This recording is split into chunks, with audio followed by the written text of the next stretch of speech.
I teach foraging skills. Effectively, I take people around and teach them what they're looking at. This knowledge is old knowledge. It's the knowledge of our ancestors. Wildfood foraging is a way for you to interact with your surrounding, is a way for you to engage with seasons, cycles, ecologies. It's a way for you to understand whatever is living around us and how it's affected by the way you engage with it. So wildfood foraging is an avenue towards understanding better your place in the world and what it means for everything else.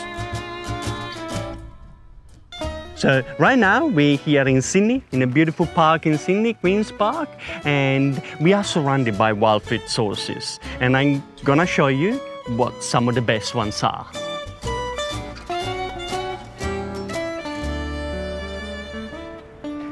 So here we have it, wild fennel.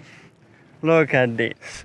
Probably one of the most recognizable wild plants all over the world. This is cosmopolitan and much loved medicinal and food plants in many cultures around the world. This would be an excellent plant to use as an example of one of the main rules about foraging.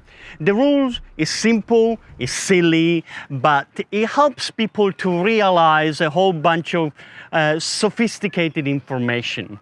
The rule is, if it looks like a stick, most probably it's gonna taste like a stick.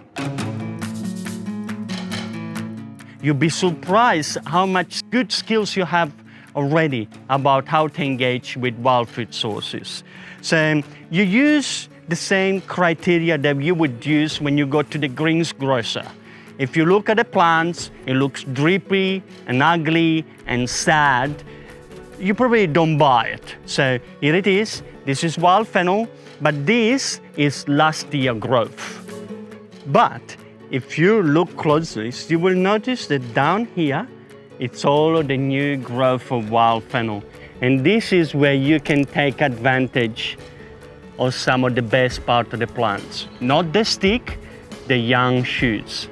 This beautiful, yummy, crunchy, juicy. You wanna eat the best of the plant.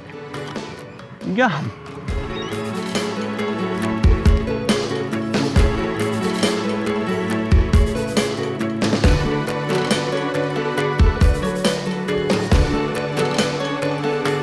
So here we have nasturtiums. These are highly recognizable. They scroll around, they have the typical flowers of the species. These are actually amazing. They taste like little wasabi bombs. They're very spicy and beautiful as garnish. And this is the kind of plants that it will be pretty hard to make a mistake. So you trust your eyes. You look at this and you can confidently say this is nasturtiums. Familiarize yourself with the shape, the leaves, and trust your eyes.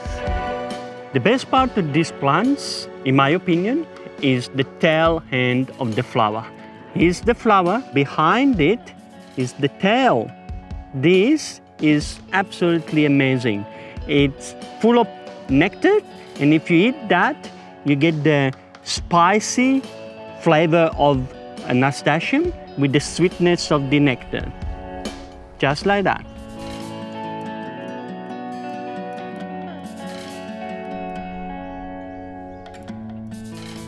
So next, we're going to have a look at African olives.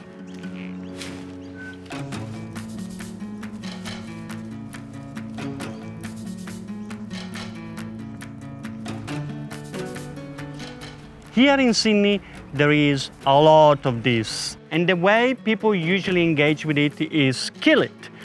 Without understanding, without knowing that this has edible berries. African olives, Olea europaea subspecies africana, is directly related to the commercial olives you buy at the supermarket. They produce a small berry with a big pip. And when they fully ripen, as in they get black, they're actually quite sweet. And I'll tell you a great way to recognize this one. You pick up a leaf, any leaf, you look at the tip, and you will see there's a little hook at the end of the tip. That's African olives.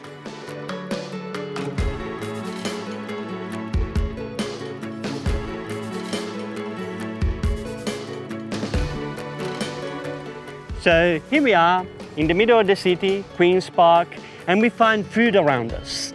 So how do you approach foraging? The first one is, if it looks like a stick, it tastes like a stick. It means trust your eyes, you know more than you think. The second one is positively identify everything. That means make sure you know what you're looking at before you eat it. Third tool, the best place to forage, your own backyard. So make sure you know where you're foraging so that you're confident to harvest from clean locations. And the last, most important in many ways, is look after colonies, because this is not free food, this is a gift.